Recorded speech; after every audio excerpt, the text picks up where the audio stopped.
Professor Mamdani, we're delighted to have you here as the 5th Eqbal Ahmad Lecture. Thank you.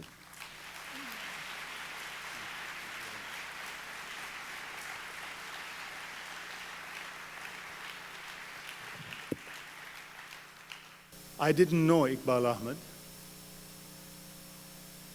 but then Iqbal is one of those people, one of those few people you don't have to know to be touched by his work.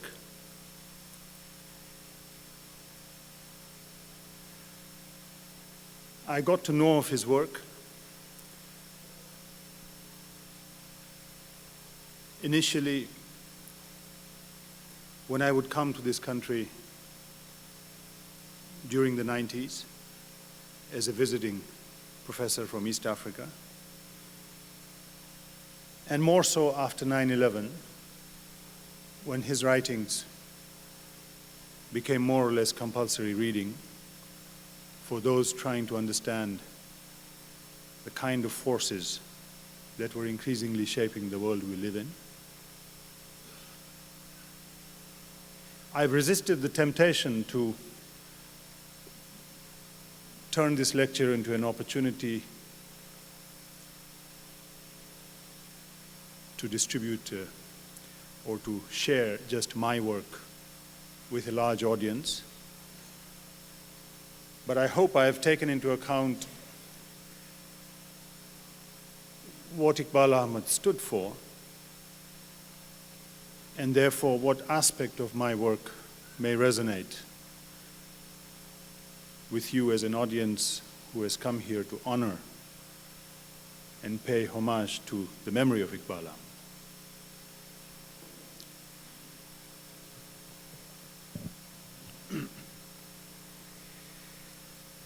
We have just ended a century replete with violence. The 20th century was possibly more violent than any other in recorded history. Just think of world wars, colonial conquests, and indeed of revolutions and counter-revolutions. Yet, even if the expanse of the violence is staggering, the point is that it makes sense to us.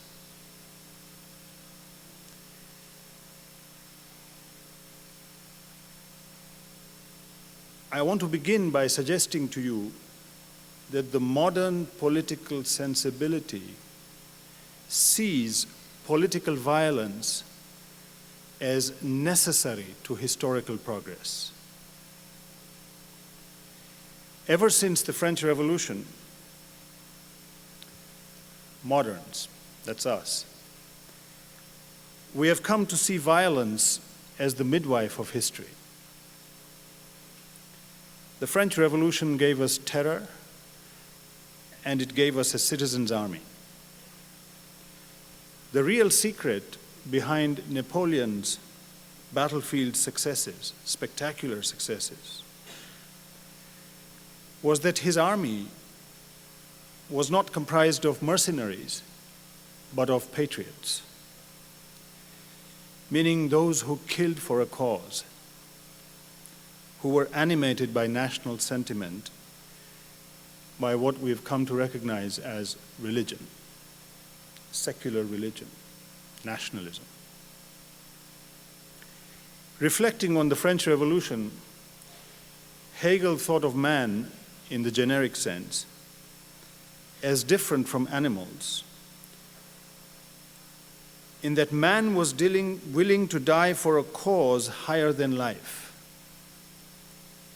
Hegel should have added, man is also willing to kill for a cause higher than life. This, I think, is truer of modern man and woman than it is of humanity through the ages. The modern political sensibility is not horrified by all violence. Just put millions in the wrong uniform. Citizens and patriots will celebrate their death as the end of enemies. The world wars are proof enough of this. What horrifies the modern political sensibility is not violence per se, but violence that does not make sense. What horrifies us is violence that is neither revolutionary nor counter-revolutionary. Violence that cannot be illuminated by the story of progress. It's that violence which appears senseless to us. Not illuminated paradigmatically, non-revolutionary violence appears pointless. Unable to explain it, we turn our back, or our collective back, on history. Two such endeavors are worth noting. The first turns to culture, and the second to theology.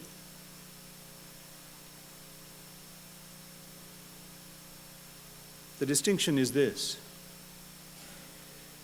when we face violence, which we consider pre-modern, we turn to culture. When we are confronted with violence in the midst of modern society, we tend to turn to theology. The cultural turn distinguishes modern from pre-modern culture, and then offers pre-modern culture as an explanation of political violence. This is what I call culture talk. Culture talk has been gaining currency since 9/11. Culture talk assumes that every culture has an essence by which it can be defined. It assumes that the dividing line between those predisposed to a civic existence and those inclined to terror is culture. It used to be that we used to think of the dividing line as defined by the market, capitalism. At another point, we used to think of the dividing line as being defined by the state, democracy. But now we think of it in civilizational terms. Modernity, or cosmopolitanism. The dichotomy that we presume is one where culture stands for creativity, for what being human is all about in one part of the world, the part we call modern. But in another part of the world, the part labeled pre-modern, this same culture seems to stand for habit, for some kind of instinctive activity, whose rules are prescribed in early founding texts, usually religious, but then are mummified as artifacts. Pre-modernity for us is a place where history seems to have petrified into a lifeless custom. Even if these agents of culture cannot be held responsible, we assume that they must be restrained, if necessary held captive, even unconditionally, for the good of civilization. Faced with political violence that arises in a modern context, but will not fit the story of progress, faced with this violence in the midst of modernity, theory has tended to take refuge in theology. This is our understanding of the violence of the Holocaust.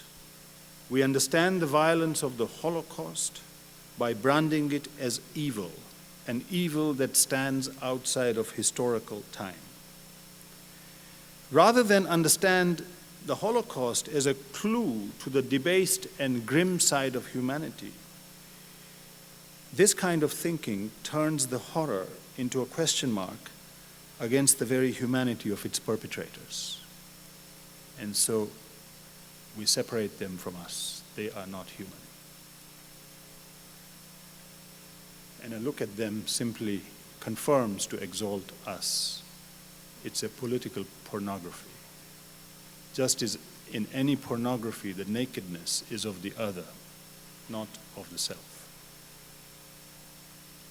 There's a huge resistance, moral and political, to thinking through this violence by locating it in a historical context.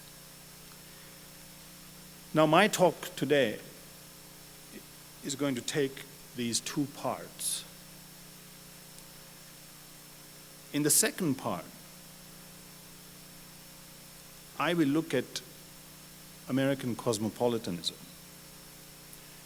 particularly the anti-native sensibilities, which I think shape American cosmopolitanism, and which are dramatically evident today in Palestine, in the American response to Palestine. And I will explain this not as a manifestation of an ahistorical culture, but as a historical sensibility, as a sensibility we can understand better by looking at contours of American history. That will be the second part of the talk. In the first part of the talk, I'd like to explore the relationship between political modernity and political violence.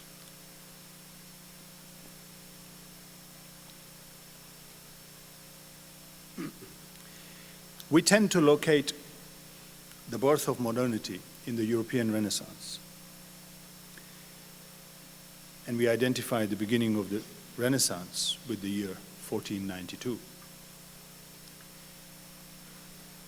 That's the year Columbus set sail for the New World. It's also the year the armies of King Ferdinand and Queen Isabella conquered the city-state of Granada, the last Muslim stronghold in Western Christendom. 1492 thus stands as a gateway to two related endeavors.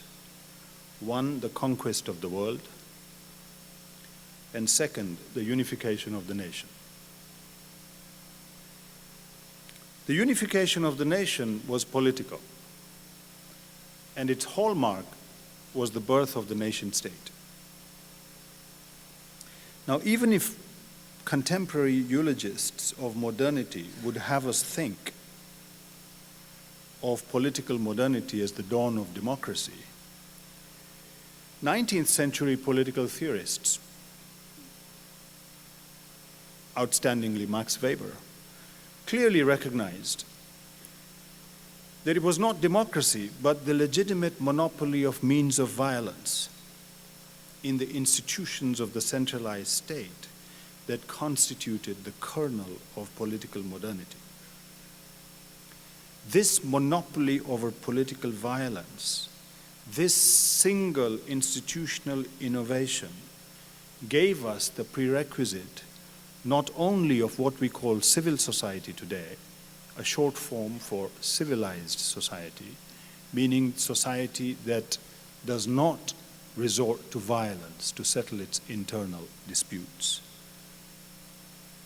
This monopoly over political violence by the state did not simply give us the prerequisite of civil society, pacified society, but the centralization of hitherto dispersed means of violence into a single fist was henceforth capable of delivering an awesome blow to all enemies of the nation, whether internal or external. Europe, on the threshold of political modernity, thought of the nation in terms of history as cultural nation, or in terms of blood as race. In the Spain of Ferdinand and Isabella, the nation was first and foremost Christian. The unification of Spain began with an act of ethnic cleansing. 1492 was also the year Ferdinand and Isabella signed the Edict of Expulsion, designed to rid Spain of its Jews. The unified Spanish state gave its Jews a stark choice: baptism or deportation, convert to Christianity or leave.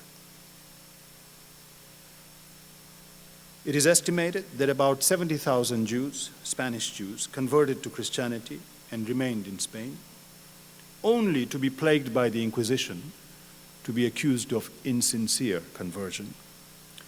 Of the remaining 130,000, an estimated 50,000 fled to the North African and Balkan provinces of the Ottoman Empire, where they were warmly welcomed, and about 80,000 crossed the border into Portugal.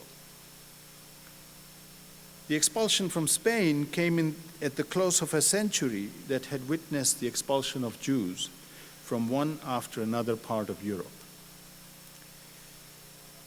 7 years after the Edict of Expulsion,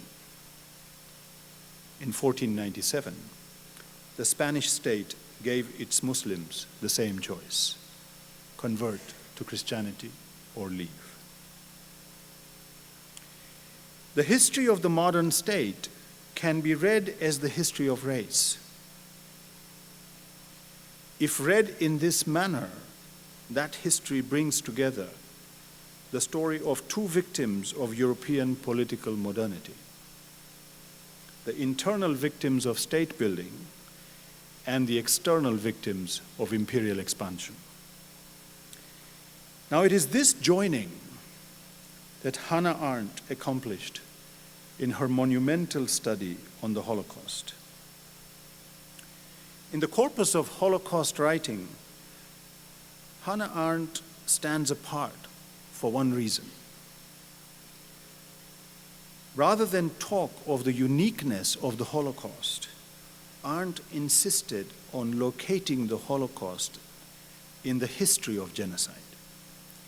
The history she sketched was that of settler genocide of the native.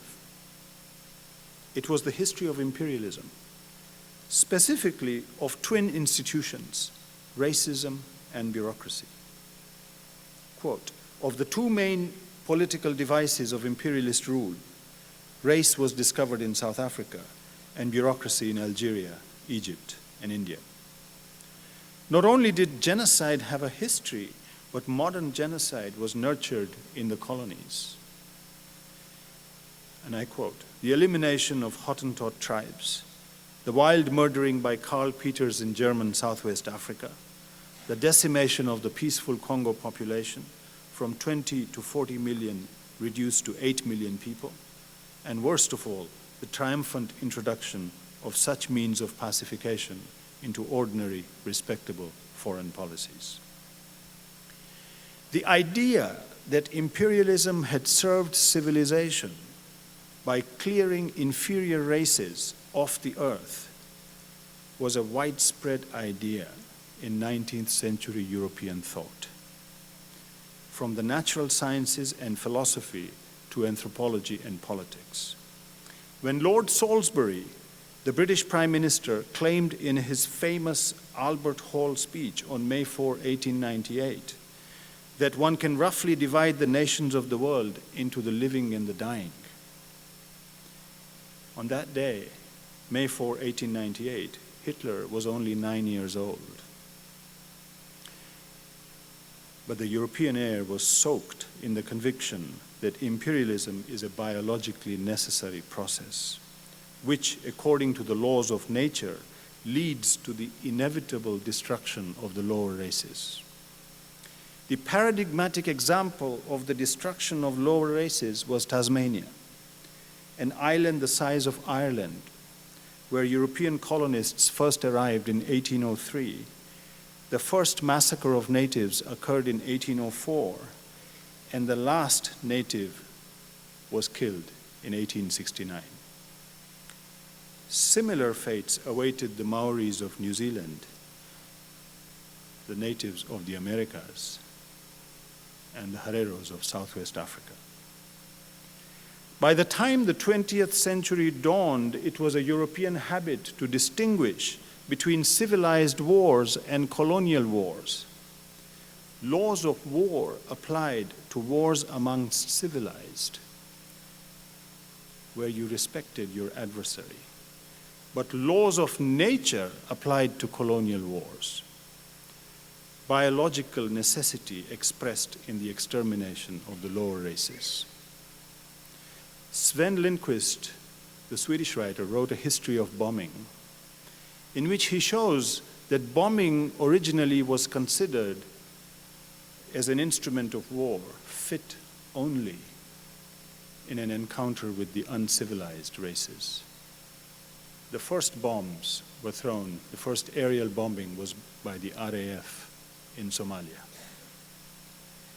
In the Second World War, Germany observed the laws of war against Western powers, but not against Russia.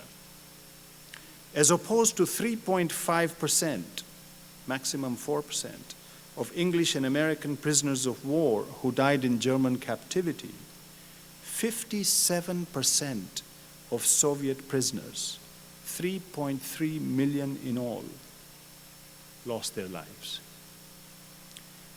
The gassings of Russians preceded gassings at Auschwitz. The first mass gassings were of Russian prisoners of war in the southern Ukraine. And the first to be gassed in Auschwitz were Russians, beginning with intellectuals and communists. The Nazi plan, writes Sven Lindqvist, was to weed out some 10 million Russians with the remainder kept alive as a slave labor force under German occupation. When the mass murder of European Jews began, the great Jewish populations were not in Germany, but in Poland and Russia, forming 10% of the total population of Poland and Russia, and up to 40% of the urban population in just those areas Hitler was after.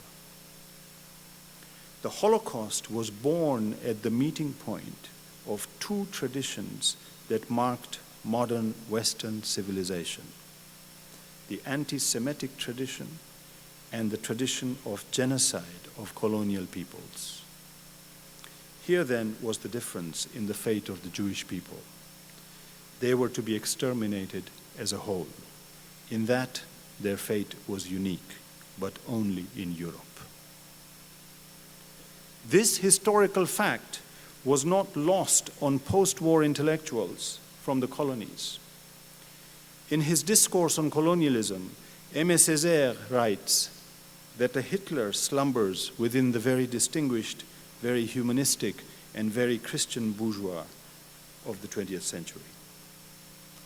And yet the European bourgeois cannot forgive Hitler for the fact that he applied to Europe the colonial practices that had previously been applied only to the Arabs of Algeria, the coolies of India, and the Negroes of Africa. Not so long ago, recalled Frantz Fanon in The Wretched of the Earth, Nazism turned the whole of Europe into a veritable colony. The first genocide of the 20th century was the German annihilation of the Herero people in Southwest Africa. The German geneticist Eugene Fischer did his first medical experiments on the science of race mixing in concentration camps for the Herero. His subjects were both Herero and mulatto offsprings of Herero women and German men. Fischer argued that Herero mulattoes were physically and mentally inferior to their German parents. Hitler read Fischer's book, The Principle of Human Heredity and Race Hygiene, while in prison. The Führer later made Fischer rector of the University of Berlin, where Fischer taught medicine. One of Fischer's prominent students was Joseph Mengele, who would run the gas chambers at Auschwitz. The Holocaust was the imperial chickens come home. The link between the genocide of the Herero and the Holocaust was race branding, whereby it is possible not only to set a group apart as an enemy, but also to annihilate it with an easy conscience. The historians of genocide have sketched half a history for us, that of settler annihilation of the native. To glimpse how this could trigger a counter tendency, the native annihilating the settler, one has to turn to Frantz Fanon. Hailed as a humanist by most of those who came to pay him homage after his death, Fanon has ironically come to be regarded as a prophet of violence, mostly following Hannah Arendt's claim that Fanon's influence was mainly responsible for the growing violence on American campuses in the 1960s. Fanon was recognized as the prophet of decolonization on the publication of his monumental study, The Wretched of the Earth. And yet one needs to recognize that Fanon was also the first critic of decolonization. Fanon's critics know him by a single sentence from The Wretched of the Earth. The sentence goes, quote, Fanon wrote, "The colonized man liberates himself in and through violence." To understand it, one needs to put it in a triple context: that of the history of Algerian colonization, of modernist thought on the historical necessity of violence, and on the post-war movement to decolonization. Put in this context, Fanon's thesis was at the same time a description, a claim, and a problematization. First, it was a description of the violence of the colonial system, of the fact that violence was key to producing and sustaining the relationship between the settler and the native. But secondly, it was a claim that anti-colonial violence is not an irrational manifestation, but belongs to the script of modernity and progress. And that it is indeed a midwife of history. Third, most important for my argument, it was a problematization. It was a problematization of a derivative violence. Fanon was raising a question about the violence of victims turned killers. It is in Fanon that one finds the premonition of the native turned perpetrator, of the native who kills, not just to extinguish the humanity of the other, but to defend his or her own humanity, and of the moral ambivalence this must provoke in other human beings like you and me. No one understood the genocidal impulse better than this Martinican-born psychiatrist and Algerian freedom fighter.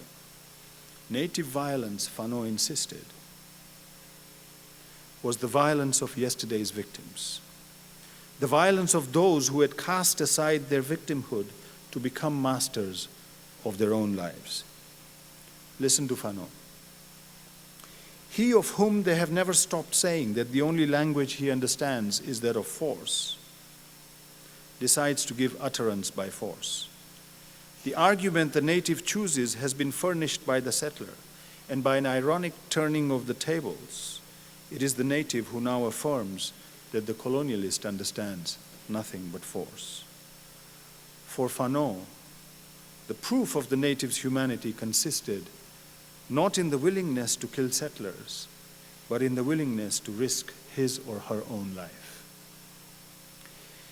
To read Fanon is to understand not only the injury that fuels the violence of the native, but also the fear that fuels the violence of the settler. Anyone familiar with the history of apartheid South Africa would surely recognize that it could not have been simply greed, the wish to hold on to the fruits of conquest, but also the fear, the specter of genocide that made for stiff white South African resolve to resist the winds of change. If you haven't read it, I suggest those of you who are interested read a book called My Traitor's Heart. My Traitor's Heart is a book by Rhian Malan, an Afrikaner, white Afrikaner crime reporter on the beat for a Johannesburg paper during apartheid South Africa. Rhian Malan covered the crime that they called black on black violence. And he reported this to his readers time and again. In the book, he gathers the stories of crime. And as you read it, sooner or later you come to realize that Rhian Malan is also giving vent to the fear of white South Africans, that if this is what they can do to one another, what will they do to us if given half a chance? Second, given what we have done to them, how can we expect them to behave any different? These are the fears that feed the genocidal impulse of the settler. That same specter must also haunt the survivors of the Holocaust in Israel. Yesterday's victims turned today's perpetrators. Before 9/11, I used to think that tragedy has the potential of connecting us with humanity in ways that prosperity cannot. I thought that if tragedy tends to connect, prosperity tends to isolate. But now I realize that I was somewhat naive. I think, unfortunately, that this is not always the case.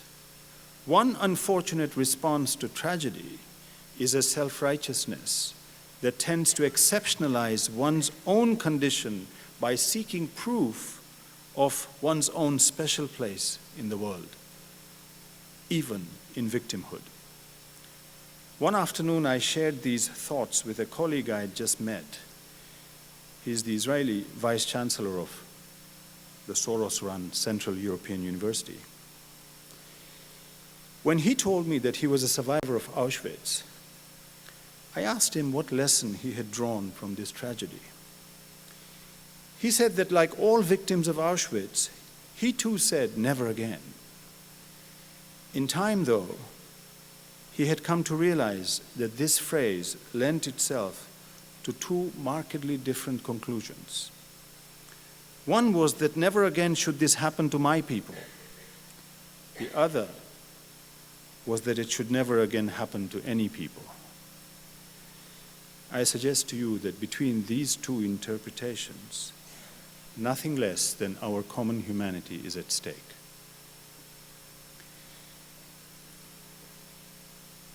Now, it's that issue to which I want to turn now, and more specifically explore the centrality of Israel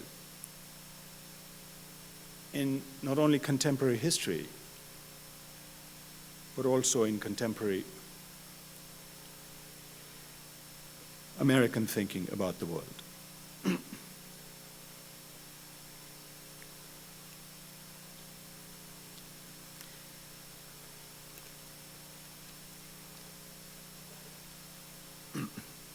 I'd like to start with an observation. Those of us who are familiar with the UN, I believe the UN is also here,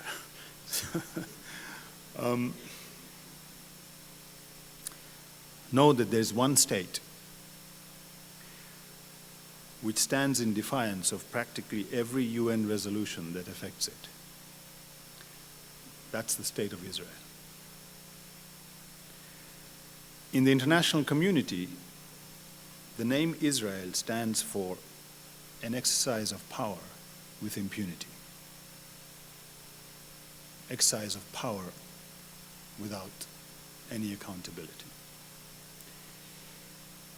Now, this is not because Israel is the world's sole superpower, but it's because it's backed up by the world's sole superpower.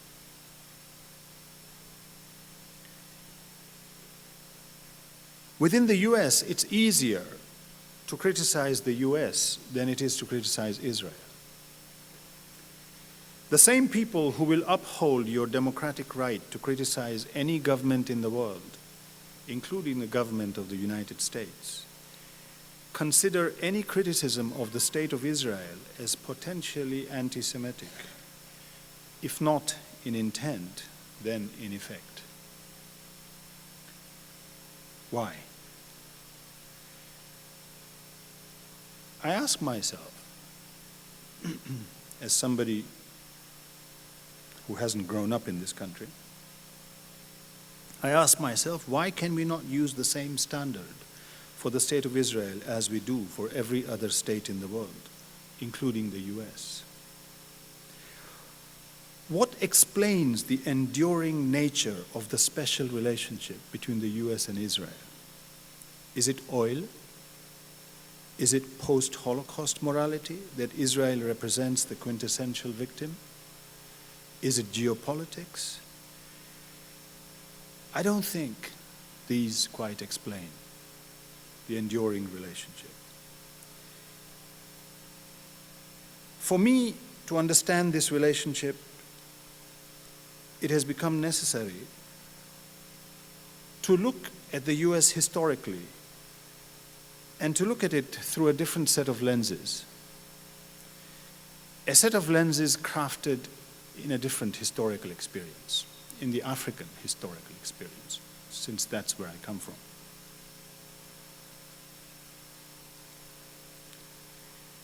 And I will try and share that perspective with you. The African perspective is radically different from the American historical perspective. The political perspective is radically different for one reason. The reason is that the African experience is a trajectory dramatically different from the American experience. If you stand at the tip of the African continent, Cape Town, southern tip of Africa, at the end of apartheid, you realize, and look at America, look across the Atlantic at America, you realize that Africa and America are not simply two names for two different continents, but there are two names for two different histories. With the end of apartheid, the African experience stands for an end to settler colonialism. The American experience looks to an African like the triumph of settler colonialism. If you were to do a historical analysis of citizenship in the United States, if I were to do it, I would mark two key turning points in the development of citizenship in the US. The first turning point would be after the Civil War, in the Dred Scott case, and the second turning point would be after the Civil Rights Movement. At the starting point, American citizenship was basically a preserve of a racialized settler population, the white population. And after the Civil Rights Movement, American citizenship had become increasingly non-racial, but still a citizenship of a settler population. Now, I want to look at American cosmopolitanism through nativist eyes to see what comes, which can give us a slightly different understanding. And those nativist eyes are African eyes. Africa had different experiences of settler colonialism. South Africa was just one of them. It's the best known, internationally the most condemned, but it wasn't the only one. The less well-known experiences are two 19th century settler colonies, Liberia and Sierra Leone. Liberia, most of you would know, was a settlement for freed American slaves. Sierra Leone was a settlement for freed British slaves. Those American slaves who had fought with the British in the American Revolution, that fought against the revolution with the British, then went to Britain. And Sierra Leone was established as a homeland for them. They came to Sierra Leone from Britain. In the late 1970s, I was a lecturer at the University of Dar es Salaam in Tanzania. And we used to get groups from Liberia, because Dar es Salaam was a center of liberation movements. We used to get groups who would come and talk to us about the nature of their experience. And there was a Liberian group called Umoja. Umoja in Kiswahili means oneness, Umoja. The Liberian group Umoja would come there and tell us that Liberia was no different from South Africa, from apartheid South Africa. That Liberia was as much a settler colony as South Africa. But we were resistant. We supported them. We said, yes, you can fight for democratic rights, but don't call it a settler colony.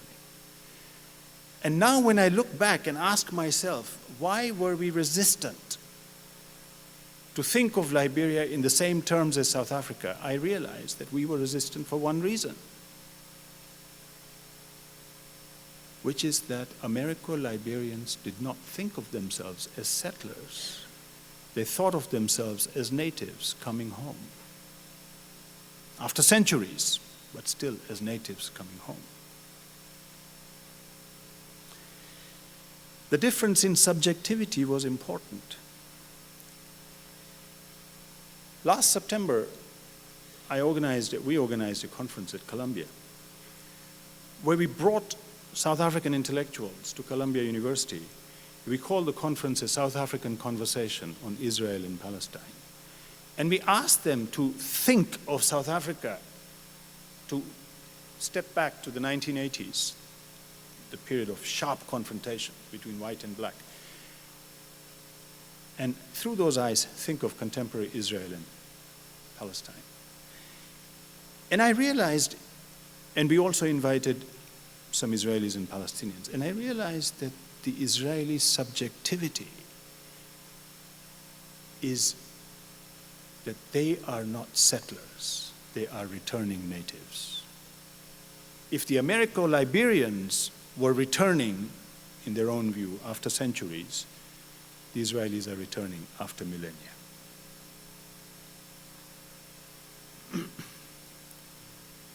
So it seemed to me that it was possibly more productive to look at Israel through the lenses of the Liberian experience rather than the South African experience. Through lenses which explain, which take into account, which seriously consider, place centrally the subjectivity of those involved, that the Israeli thinks of himself and herself as a returning native and not as a settler. And I thought it useful to place this subjectivity also in the American consciousness and see where it takes us. Where it takes us is that I think the American history, the American historical experience has crystallized a tendency amongst Americans to see settler colonialism as a solution, not as a problem, after every catastrophe. If you look at survivors of major catastrophes, slavery, the solution for the survivors of slavery was to send them back home. Even if that home was a few centuries ago. The solution for the survivors of Holocaust, send them back home. Even if home was a few thousand years ago. Now, there is something peculiar about this solution. The peculiarity of this solution is that it has a very broad appeal for several reasons. It's a solution, this project unites both the victim and the perpetrator of the previous atrocity. If you go back and read the material on Liberia, you will discover that it's not only the victims of racism and the former slaves, but also the most ardent racists and former slave owners who were in support of the Liberian solution. For the ardent racists and the slave owners, this was a way of getting rid of blacks. If you look at the Palestinian situation today and the Israeli situation, you will find that some of the most virulent anti-Semitic persons in the Christian right are some of the most enthusiastic Zionists. You only have to look at the Jerry Falwell group and the recent demonstration that they had in Jerusalem.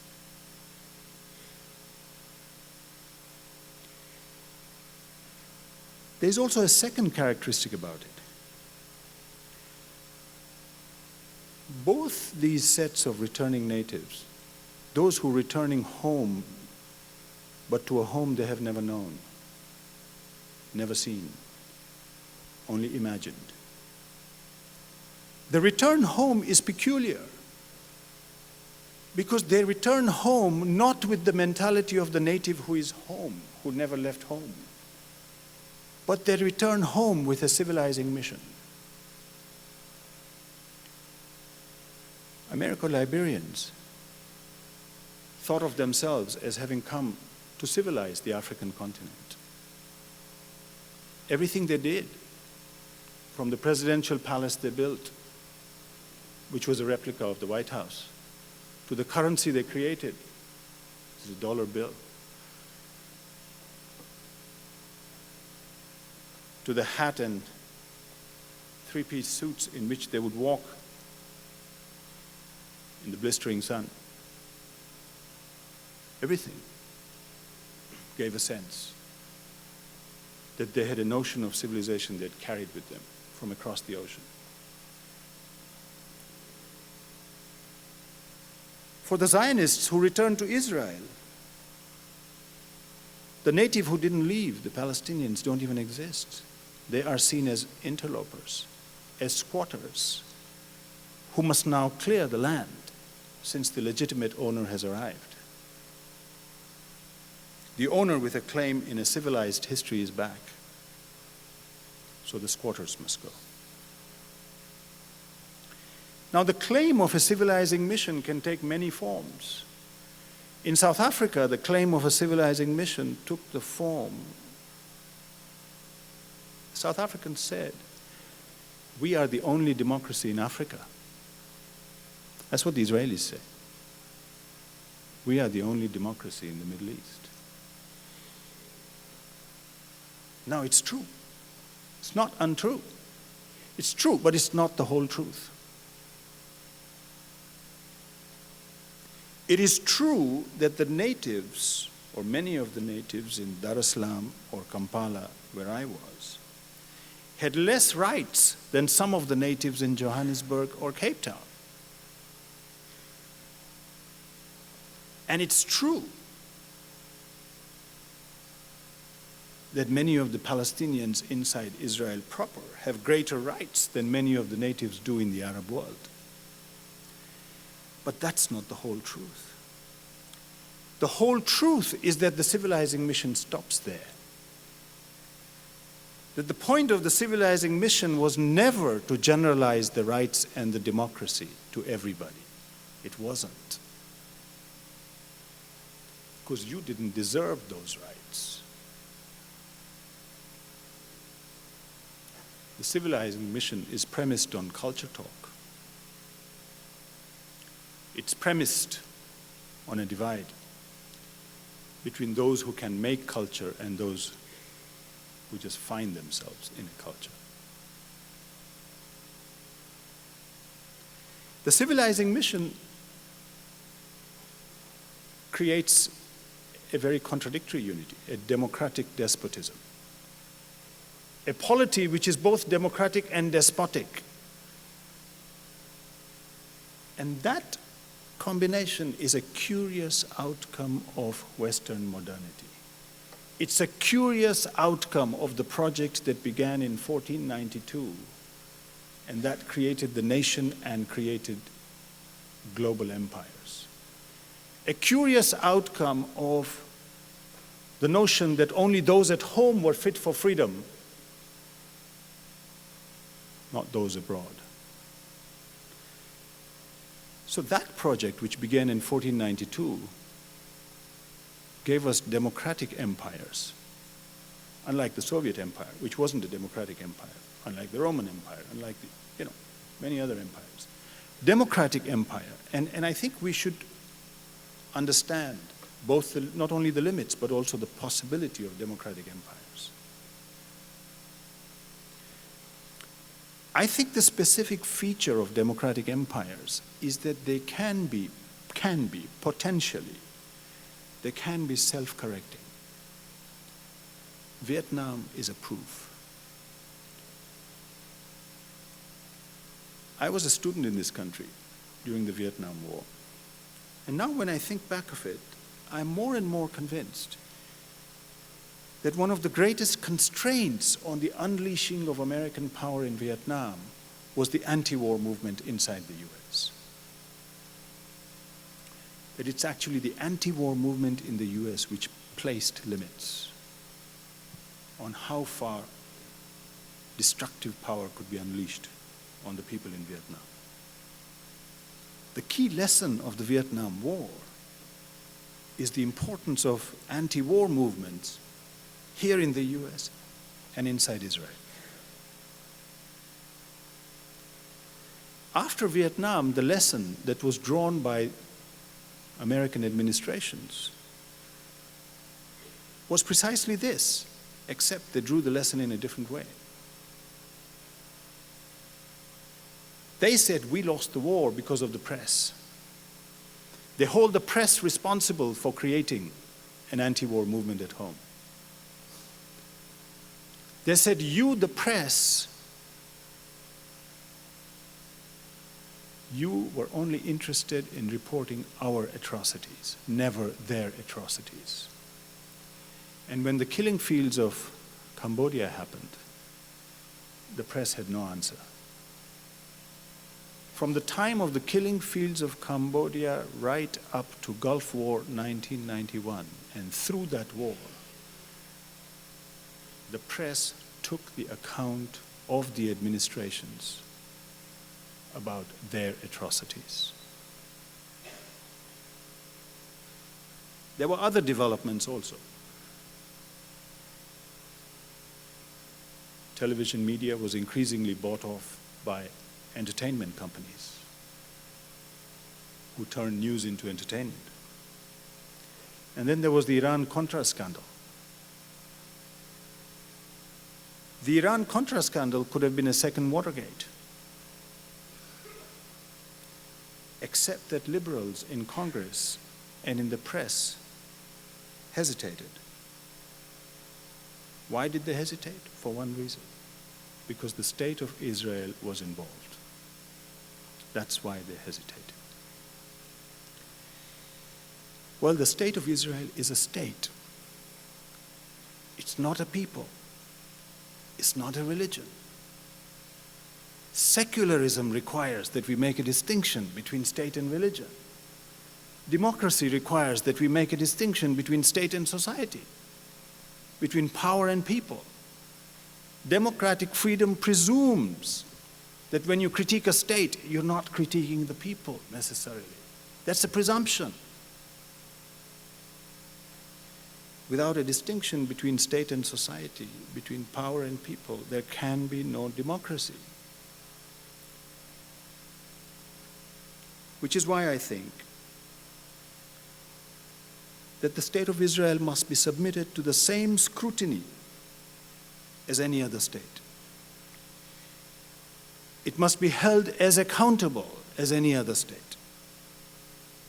And this is not only for the sake of the Palestinian people, it's also for the sake of the Israeli people. Thank you. Thank you. You get a copy of it before you leave? Or later? No. not fully written out. I would love to get a copy if you can. You'll do some questions? Please.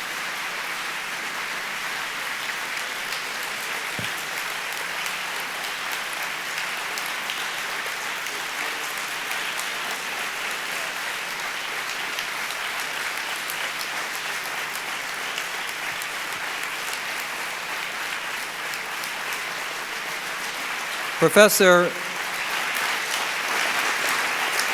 Mamdani has agreed to answer questions. The way we will do this is I will recognize two people initially, and both could come up to the microphone here. And then rather than have everybody rush up and stand in line, as each question is answered and finished, I will recognize one more person who could then come up to the microphone while the next question is being asked so that we don't delay, but you can continue to know who will be next to ask questions. We are limited by time and events, so that we have about 20 more minutes for questions. And if there's a first person who wants to raise a hand, yes. And then other questions? Come ahead. Thank you for your, I'm not sure it's working. I enjoyed your talk very much. The question that I have for you is it possible to retain the distinctions that you are asking that we retain between, for example, state and society, and power and people, and still retain a concept of evil which does not resort to theology, a secular conception of evil, which allows us then also to think about culpability in a constructive way? Sorry, what's the last part which allows us to? Think about culpability in a constructive fashion.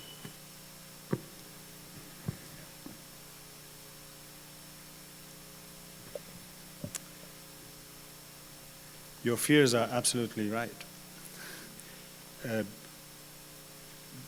They are right because there's no Chinese wall between state and society. State projects, especially projects which we begin to understand as evil, are usually capable of implementation because they also turn into social projects or projects of certain important parts of society. Anybody familiar with racism in this country would not be satisfied to be told that racism was simply a state project. Racism was no doubt also a social project. One of the big debates on this book that I wrote on Rwanda has arisen from my claim that you can't understand the Rwandan genocide as simply the project of the state. It was a project of the state, but you wouldn't have had 800,000 people killed in 100 days without implementation from and participation by those outside the state. Well, it makes it more difficult. But it also forces us to make a distinction between different social projects and not just a single project in society. To identify those whose project coincides at a particular point in time with a state project, and therefore to define the kinds of strategies necessary to change those projects. But at least it gets us to the point where we don't confuse a particular state project and a particular social project with society as a whole. Yes. One other question, so somebody else can come up in line. There. My question has to do with justice and reconciliation. You mentioned the topic of Cambodia and the fact that the press didn't have an answer in 1979 when people figured out what happened there. A few journalists, of course, did. William Shawcross has a book which detailed the Nixon administration's complicity in what happened there. But of course, there hasn't been much since then. Today, in Cambodia, the rather fragile nation state is under a lot of pressure to enact trials of surviving Khmer Rouge members, and a process that I think a lot of Cambodians are rather ambivalent about. I wondered if you have any comments on the pressure that Cambodia is under to enact trials to kind of reconcile what has happened in the country, and whether a process in effect, which what I think is happening, which is the West is trying to absolve itself of its complicity in what happened there by forcing the Cambodians to sort of deal with this in a very internal way. I don't know if that's clear to you. Sure. Well, I think your hunch is right for one reason. If you look at the time framing, or the period that the West has indicated, the year at which the exercise should begin, from the year after which truth should be told, and the year beyond which it cannot be told. And if you take those years, you realize that they rule out the involvement of the West. That time period just constructs it as purely an internal problem. Now, that's obviously, but that's not, I think that's not the only dilemma. I think if we look at these exercises, I mean, you can start with Franco's Spain and the inability of Spanish society to confront this long period. I mean, its inability to confront the Inquisition and to confront the expulsion of Jews and Muslims. And I think it also says something about the resources, the internal resources of that society itself. And I think there is something to be said about not compelling a society to take on a project for which it is not able to marshal the necessary resources. That's also important. I'm not sure, I don't know the society well enough to be able to say that that's indeed the case, but it's a question that I would raise.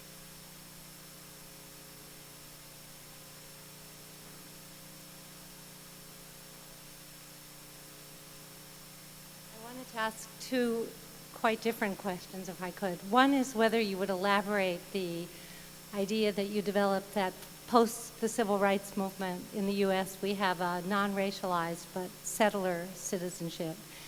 And then the second question, quite different, is whether you would comment explicitly on the divestment strategy which has emerged, drawing a lot of its power on the analogy with South Africa and Israel, since that was obviously many of the relevant themes were implicit in your talk. Thanks.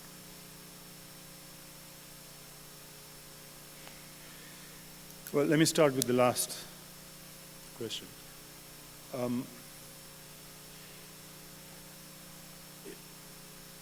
I think it's normal in political practice to take the last successful practice as the point of departure. Those who try to make revolutions always think of the last successful one and try to reproduce it. And find, in the course of trying to reproduce it, is that the major hurdle